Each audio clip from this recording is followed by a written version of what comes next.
నమస్తే అందరికీ. ఐఎమ్ చంద్రశేఖర్, మహాజన రాష్ట్ర సమితి ఆంధ్రప్రదేశ్. పూరన్ కుమార్ ఐపీఎస్ హర్యానాలో దాదాపు ఆయన ఆత్మహత్య చేసుకొని ఇంచుమించు 10 రోజులు. ఈ 10 రోజుల ఎంక్వైరీలో నిన్న ఆయన కేసు విషయంలో ఎంక్వైరీ చేసే ఒక ఏఎస్ఐ ఆత్మహత్య చేసుకున్నాడు. ఆత్మహత్య చేసుకున్న తర్వాత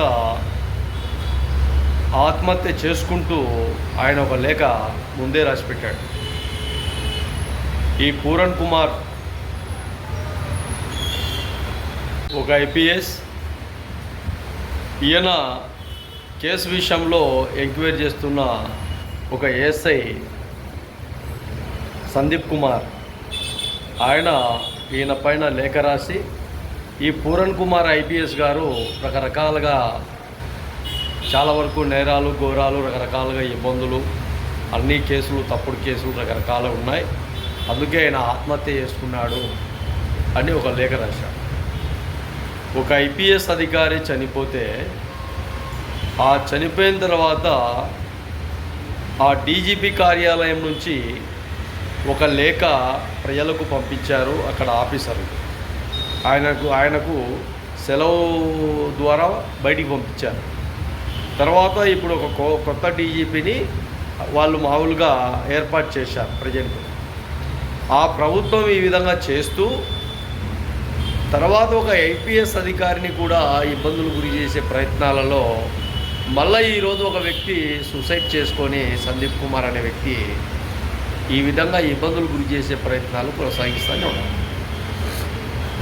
దేశంలో ఎక్కడైనా కానీ ఒక సామాజిక వర్గాన్ని ఇబ్బందులు గురి చేసే ప్రయత్నాలే కొనసాగుతున్నాయంటే మీరు ఎంతవరకు మనుషులు, ఎంతవరకు మనుషులు కాదో పై అధికారులు, ఆఫీసర్లు కూడా ఈ విషయాన్ని తెలియజేస్తారు.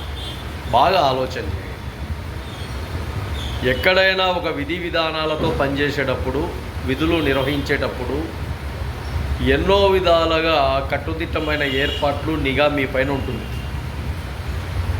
ఒక వ్యక్తి చనిపోయిన తర్వాత ఆ చనిపోయిన వ్యక్తిని పోస్ట్మార్టం చేయడం కూడా ఎన్ని రోజులు పట్టింది టైం అంటే, ఈరోజు నిన్న ఒక ప్రతిపక్ష నేత రాహుల్ గాంధీ గారు అక్కడికి వెళ్ళి పరామర్శి వాళ్ళను వచ్చిన తర్వాత కూడా ఇలాంటి సంఘటనలు ఇంకా ఇబ్బందులు గురి చేసే ప్రయత్నాలు కొనసాగుతున్నాయంటే ఎంతవరకు దేశ పాలన ఉందో ఒకసారి బాగా ఆలోచన చేయండి.